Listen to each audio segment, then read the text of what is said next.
They say you can tell a man by the way he eats alone. I don't know if that's true, but I've eaten alone more times than I can count. Same table, same corner, same lukewarm soup that's meant to make me feel less like a machine and more like a human. Thursdays were the slow days. Rain outside, quiet inside. The kind of days where people kept their heads down and just tried to make it to Friday. It was in that stillness that I first heard her voice. "Can I eat with you?" I didn't lift my head at first. Thought maybe one of the junior execs had lost a bet. Then I felt it. A little tug at my coat sleeve. I looked down. She couldn't have been more than 7.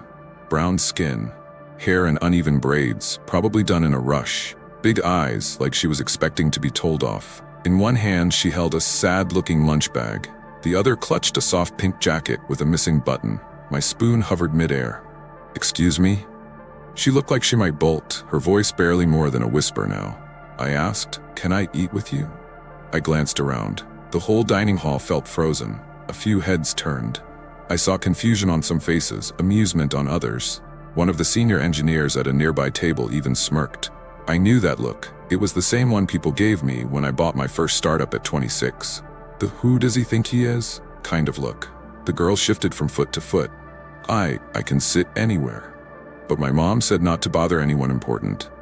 The spoon in my hand clinked softly against the bowl as I set it down. "What's your name?"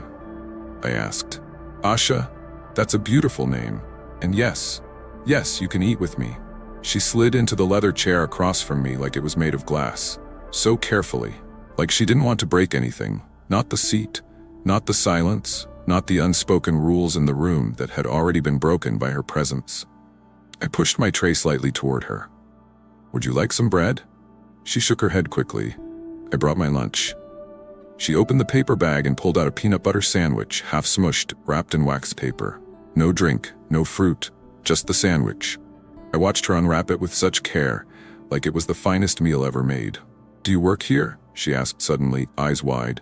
"I suppose you could say that," I replied, smiling. "I'm the one who signs the checks." "Oh," she said. "Then you must be really nice." That caught me off guard. I mean, only nice people eat with kids, that's what Mama says. I didn't know what to say to that, but deep in my chest something shifted. Not broke, not cracked, just shifted. Because in that moment, with a soggy sandwich and a child who didn't know the rules of wealth and power, I realized maybe the nicest thing I'd done in a long time was simply not say no. She didn't belong in that room. At least, not according to everyone else. The way people stared, you'd think she'd walked in with a protest sign or a marching band. But all she had was a paper lunch bag and a question that had torn through years of polished glass and marble walls like a chisel to stone. "Can I eat with you?" I later found out her name was Asha Taylor. 7 years old. Her mother, Evelyn Taylor, worked in the building's cafeteria, mostly behind the prep line where no one could see her. She'd been there 12 years. I'd passed her more times than I could count. Couldn't recall if I'd ever said her name. That day, Evelyn had been in a bind. Babysitter bailed. Her ex, Asha's father, hadn't picked up a call in months. With no other option, she brought Asha with her, hoping she could quietly sit in the lobby with a juice box and a coloring book. But kids have their own sense of gravity, and loneliness pulls stronger than rules. Apparently, some of the other employees' kids were also in the building. School was closed for weather, but they'd told Asha she wasn't supposed to sit with them. One even said, "You're not like us. You shouldn't be here." So she wandered.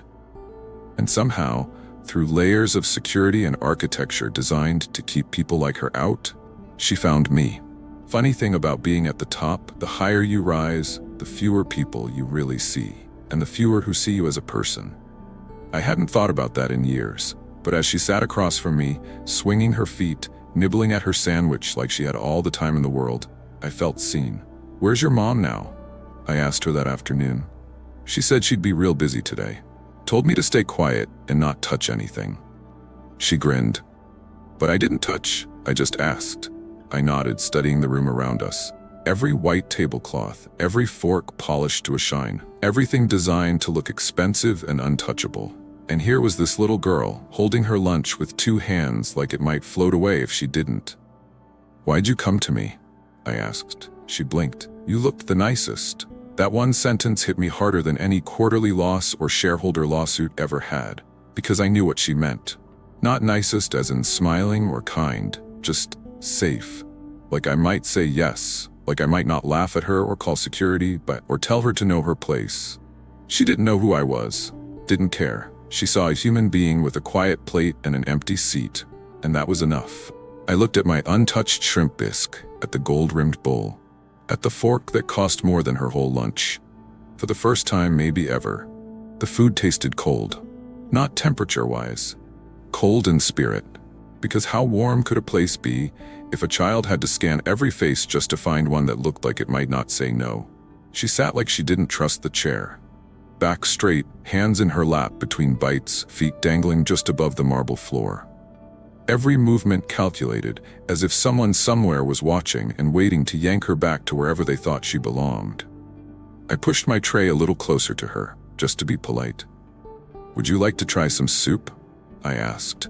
She peeked at the golden bowl, then looked back at her own sandwich.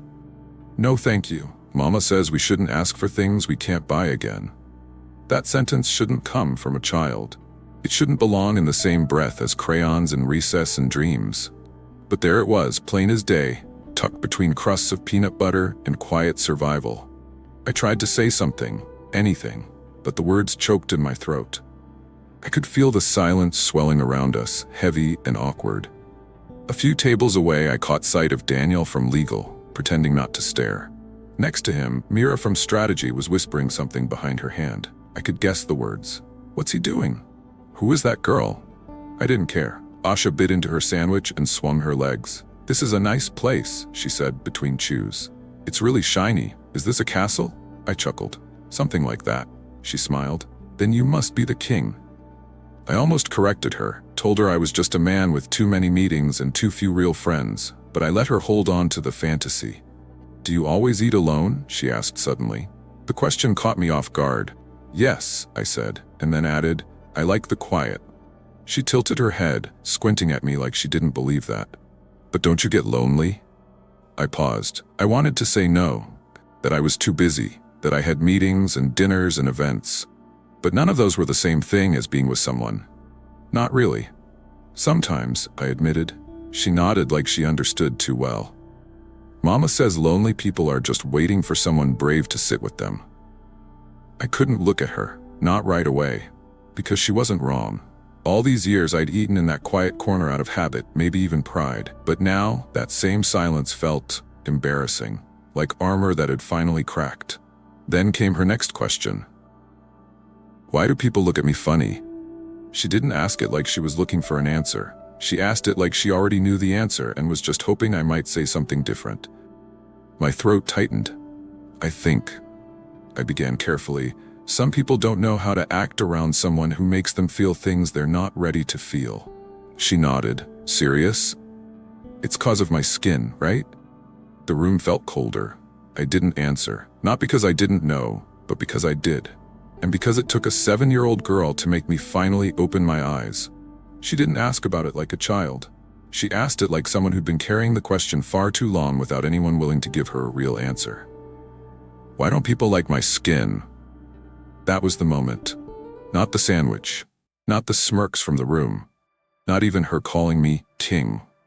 It was that one, raw, unfiltered question that cracked something open inside me. I've made billions predicting trends, studying data, anticipating what people want before they ask for it. But nothing, absolutely nothing prepared me for a question like that. Not from a girl who should have been thinking about birthday parties and spelling quizzes. I wanted to tell her she was wrong. I wanted to say it wasn't her skin, that people were just having a bad day, that maybe they were confused or surprised or tired. But I couldn't lie to her because we both knew the truth, and pretending otherwise would have made me just another adult who failed her. So I said the only thing I could. Some people are scared of what they don't understand, and when they're scared, they act unkind. She looked at me with those big, unblinking eyes. "But I didn't do anything," she said. "I know," I whispered. "You didn't have to." We sat in silence for a while after that. No more swinging feet, no more questions, just the distant clatter of dishes and the soft buzz of voices that didn't include us. I felt something rise up in me, something I hadn't felt in years. Guilt, not the kind that comes from making a bad investment or missing a meeting. A deeper kind. The kind that comes from knowing you've been complicit in something just by staying quiet. I thought about Evelyn. I couldn't picture her face clearly, even though she'd worked in my building longer than half my executives. I'd never asked about her life, her family, whether she even liked working here. I thought about how I'd built this company like a fortress, shiny, efficient, airtight, and how somehow a little black girl had wandered right in and made it feel more human than it ever had. I asked my teacher once, Asha continued softly. She said people used to be really mean a long time ago, but Mama says they still are, just quieter about it. She looked down at her sandwich again. I don't want to be too loud. That's when they get mad. Something inside me cracked again. Not broke, just gave way, like old ice thawing under sudden heat. I looked at her and said, "You should never have to make yourself smaller just to make others comfortable." She didn't smile, she just nodded, like she'd heard it all before, and this time, she hoped it might finally be true. That was the moment I knew. I would never see the world the same way again. We just finished eating when a flash of panic crossed Asha's face. "My mama's gonna be mad," she whispered. "Why?" She told me not to leave the lobby, not to go into rooms that weren't for people like us. Before I could respond, the doors burst open. A woman in a faded blue apron rushed in, hairnet still on, hands trembling. Evelyn. Her eyes darted across the room full of alarm until they landed on Asha, and then me. She looked like someone caught trespassing in their own house. "Oh Lord, I'm so sorry, sir. I'm so sorry," she gasped, pulling Asha gently from the chair. She wasn't supposed to bother anyone. I told her not to leave. She wasn't bothering me, I interrupted, but she wasn't listening. She was crouched in front of her daughter now, frantically checking her sleeves, wiping crumbs from her mouth, trying to make her disappear. She spoke in that whisper-sharp tone a mother they're trying not to cry in public can manage. "Didn't I tell you to stay put, baby? Why would you?" "I was lonely," Asha mumbled. Evelyn's eyes squeezed shut. She stood up, hands clutched tight around the strap of her apron. "Mr. Langston, I truly apologize. I'll clock out for the rest of the day. She won't come back up here again." I stood too. "That won't be necessary." She blinked, caught off guard. "I asked her to sit," I added. "She had every right to be here." "No, sir, she didn't," Evelyn said firmly. "People don't forget when we go where we're not invited. They just wait till we're gone to say what they really feel." Her voice didn't shake, but her hands did. I looked around, at the glass walls, the polished silverware, the sea of white collars pretending not to stare. She was right. She knew it, and so did I. "I'd like you both to join me for lunch tomorrow," I said. Evelyn flinched like I'd slapped her. "Sir? I mean it. My office, 12 noon. I'll have something better than shrimp bisque."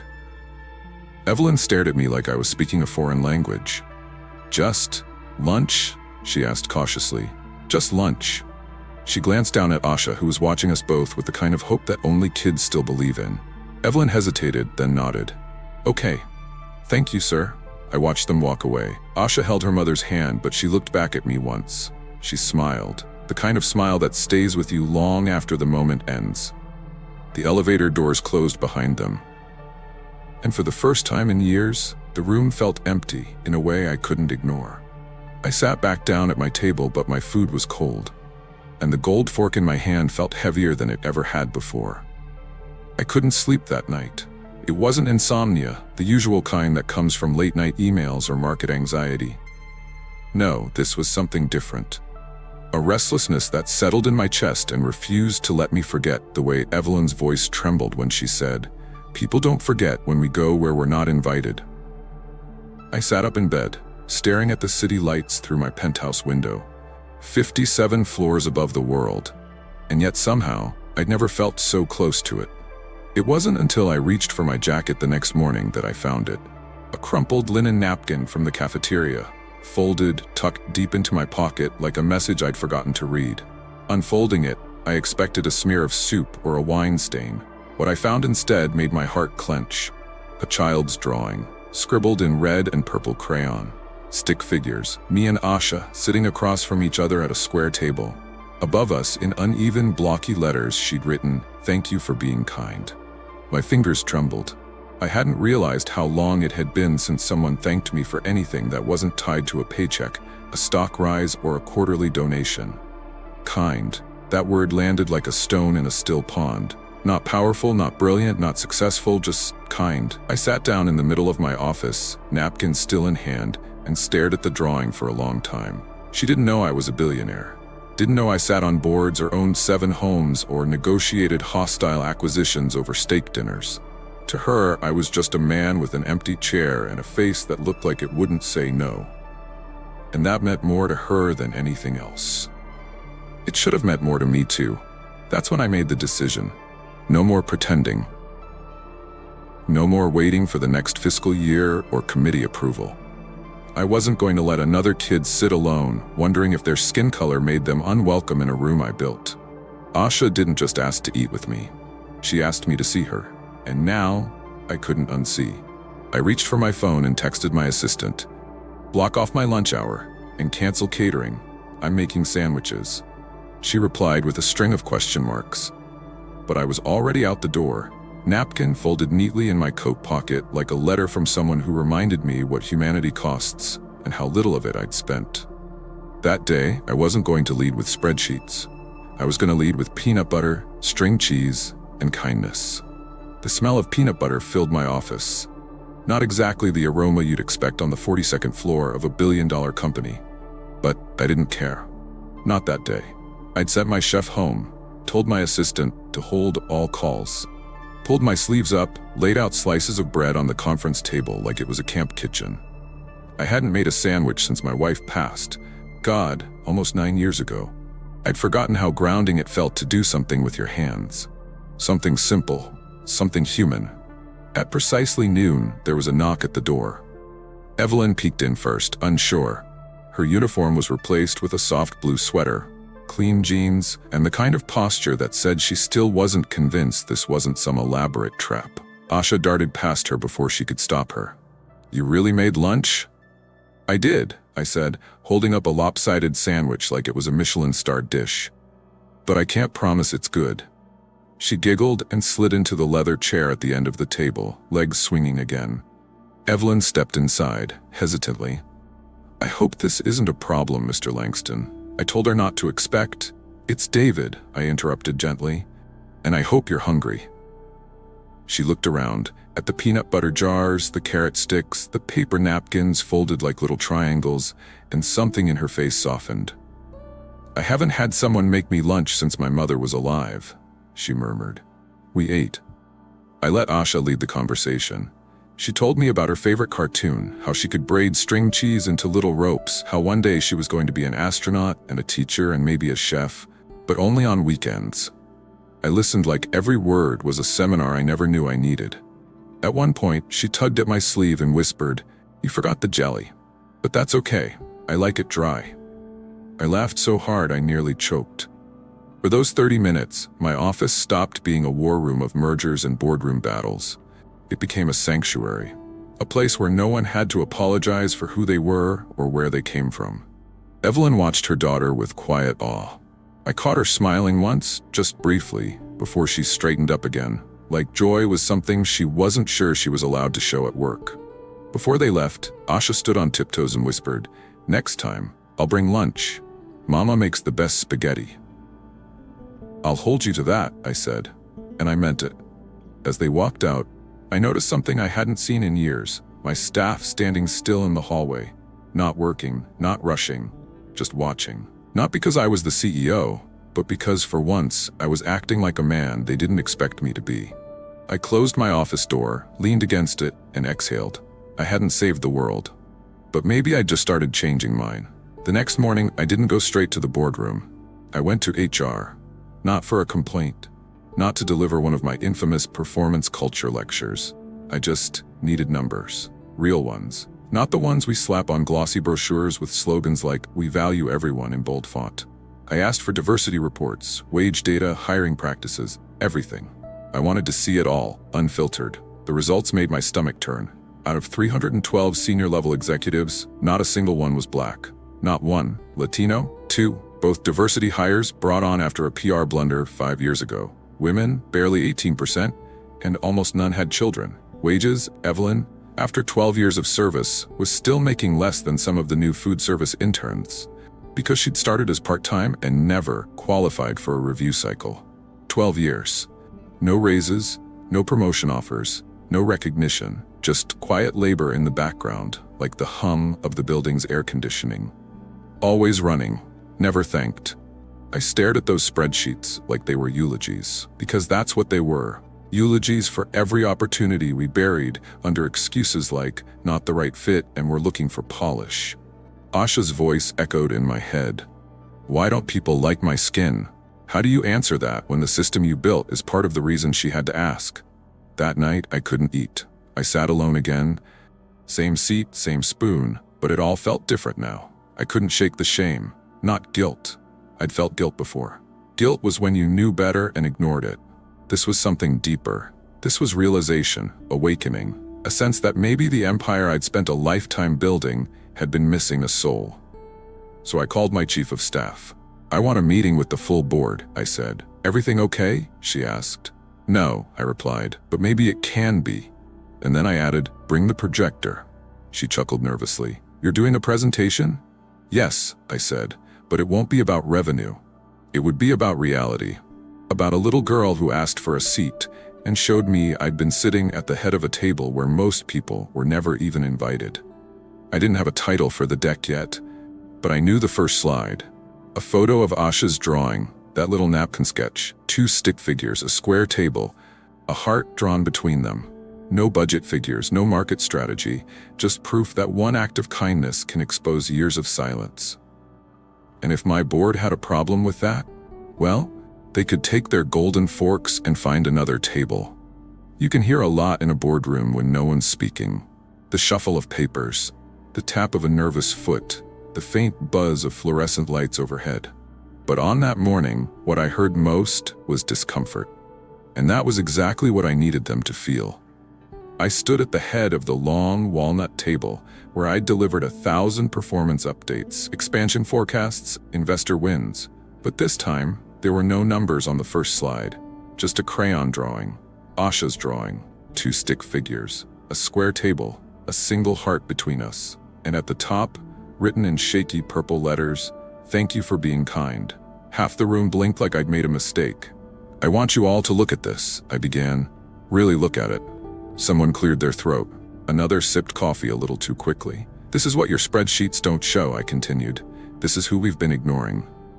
A slide clicked, then another. Bar graphs, racial demographics, gender disparities, promotion timelines.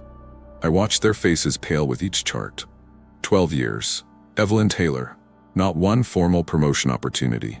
0 black women in leadership, across 5 departments. Performance reviews that rated communication style lower for ethnic names. The silence grew heavier with each slide. Some of you will say we didn't know, I said quietly. But we did. We chose not to ask. One board member leaned back in his chair. David, is this the best use of our quarterly? No, I interrupted. This isn't quarterly. This is personal. He straightened in his seat. I could feel the pushback building in the room, like a tide threatening to roll back over everything. But I didn't flinch. Yesterday, a 7-year-old girl walked into our lunchroom, uninvited, unapologetic, and she sat with me. She had the courage to sit where no one welcomed her. I built this company, but what I built wasn't safe for her. Evelyn's employee file filled the screen. 12 years of spotless work. No complaints, no warnings, just silence. This woman's been here longer than any of you, and none of you know her name. I let that sit, then I closed the laptop. From this point forward, we will be an organization that leads with equity. Not just the word, the action. Hiring audits, mentorship pipelines, wage reviews, and I want a seat at this table created for someone like Evelyn. That's when the real silence began. 2 board members exchanged glances. One, a man I'd known since my first acquisition, sighed, packed his briefcase, and walked out. Let him. The other sat frozen. I folded the napkin drawing and placed it in the center of the table. We either start building tables where everyone can sit, or we stop pretending this company stands for anything worth preserving. Then I walked out. For the first time in my life, I didn't feel like the CEO of a billion-dollar company. I felt like a man who'd finally said something that mattered. It didn't happen all at once. You don't uproot a culture in a day, not even with a CEO's signature. But the shift began, quietly and steadily, like the first winds before a storm that cleans the air. We started where it mattered most: access. A new department was formed, equity and belonging, not just diversity. I didn't want another department that hosted seminars and printed posters. I wanted action, audits, structural change. We reviewed every job title and every pay stub. Evelyn was the first name I asked for. Turns out she'd never been formally reviewed, just kept getting contract extensions and half promises that next year we'll talk. That ended immediately. She received a permanent offer on the leadership development track, with full benefits, mentorship, and childcare assistance. When HR asked her to come in and sign the new contract, she cried. Then she asked if it was a mistake. I went down there myself. "It's no mistake," I told her. "It's long overdue." She stared at the paper in her hands, the same way you'd stare at a window you didn't know could open. As for Asha, she became a quiet legend on campus. Staff started calling her the little CEO. Word had spread about her bravery, about that lunch, about the moment that moved an empire. We created a scholarship in her name, the Asha Initiative, dedicated to supporting children of hourly employees who showed academic promise and leadership spirit. I wanted her to grow up knowing that she didn't just belong in rooms like mine, she changed them. The cafeteria also changed. Gone were the unspoken borders. Executives here, everyone else there. Instead, we built community tables, and on the wall above them, we installed a plaque. Bronze, simple, it read, "Everyone deserves a seat." I watched employees, people who'd never spoken before, begin to sit beside each other, to eat together, to ask questions that mattered. Not every conversation was easy, but they were real. For once, people weren't just clocking in, they were showing up. As for me, I gave up the corner table. Now I eat in the open. No bodyguards, no do not disturb signs, just lunch. With whomever pulls up a chair. Sometimes it's interns, sometimes it's janitors, sometimes it's no one. But I leave the seat open anyway, because someone once taught me that even in the highest room of the tallest tower, you're not really leading if no one feels welcome beside you. The envelope arrived on a Tuesday. No return address. Just my name written in big careful letters across the front. Mr. David. The handwriting was unmistakably a child's. Purple marker. A little heart drawn beneath the D. I opened it right there at my desk while 2 VPs waited outside to present a new acquisition proposal. Inside was a folded piece of lined notebook paper torn from a school book. On it, in crayon, were a few simple sentences that made everything else in my world feel small. "Dear Mr. David, thank you for eating with me. Mama said not everyone would be nice, but you were." She smiles more now. She says she believes in tomorrow again. "I hope you're not eating alone anymore. I told my class about you." My teacher cried. "Love, Asha, I didn't realize I'd stopped breathing until a tear landed on the page." I folded the letter slowly, gently, like it was made of glass. Then I placed it beside the napkin drawing on my bookshelf, right next to the framed Forbes covers and achievement awards. The knock at the door came again. "Mr. Langston, they're ready for you." I looked at the spreadsheet glowing on my monitor. 9 digits. A pitch deck full of potential. A future that, just days ago, would have excited me. Now it felt distant. I stood and walked to the door. "Tell them I'll be a few minutes," I said. I wasn't stalling. I just needed time to sit with the feeling. You spend decades chasing relevance, climbing, building, winning, and then one child thanks you for kindness, and suddenly the stock price doesn't feel like your legacy anymore. She hoped I wasn't eating alone. Not anymore. Because once someone sees you, really sees you, their presence never leaves the room. It echoes. It lingers. That little girl didn't just eat lunch with me. She fed a part of me that I didn't know was starving. And somewhere, in a lunchroom with plastic trays and tired workers, a mother smiled at her daughter again and believed in tomorrow. And that, more than anything I'd ever built, felt like success.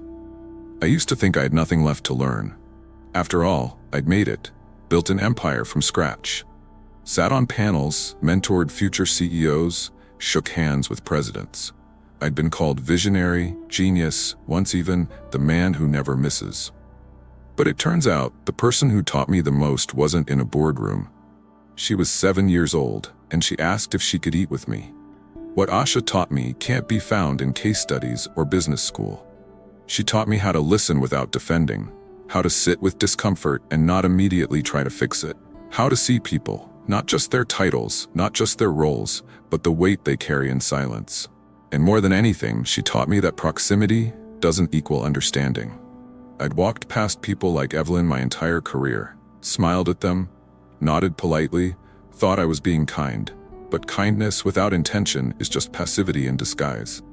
I started speaking at events again, not about IPOs or tech trends, but about inclusion. Not as a champion, not as a savior, but as a student who finally understood he'd been standing at the front of a classroom he never earned. At one talk, someone asked, "What changed your mind?" And I said, "A girl asked to share my lunch." That's all it took. I walk through the cafeteria every day now, not to inspect, not to be seen, just to remind myself what real leadership looks like. It looks like slowing down. It looks like making space. Sometimes I catch glimpses of Asha again. She visits on school holidays. She still wears those uneven braids, still swings her legs when she eats, still lights up when she talks about the stars. We share lunch when we can. We don't always talk much. Sometimes we just sit and braid string cheese together. Other times she brings jokes from school that make no sense but make her laugh so hard I have to laugh too. Once, she looked up at me and said, "You're not lonely anymore, right?" And I said, "Not since you sat down." That seemed to satisfy her. I don't know what she'll grow up to be, astronaut, teacher, chef on weekends. Whatever it is, I hope the world is kinder to her than it was to her mother. I hope she never doubts her place at any table. And if it does fail her, there will always be a seat at mine. If you're listening, Asha, thank you. Thank you for walking into that room without permission, without fear, and asking the question that changed my life. Can I eat with you? That's all it took. Just 7 words. And with them, you managed what no consultant, investor, or leadership coach ever could. You opened my heart. You didn't need credentials. You didn't bring a business plan. You didn't pitch a product. You brought yourself. That was enough. That was more than enough. You saw me. Not the name, not the title, not the reputation. Just a man with an empty chair and a plate of soup, and maybe deep down, the quiet kind of loneliness that no one ever talks about. You reminded me what it means to be human. Before you, I thought leadership was about direction, power, influence. But now I think it's about presence, about making space for people to sit, speak, breathe, and be. You made me realize how many chairs at this table had been missing for far too long.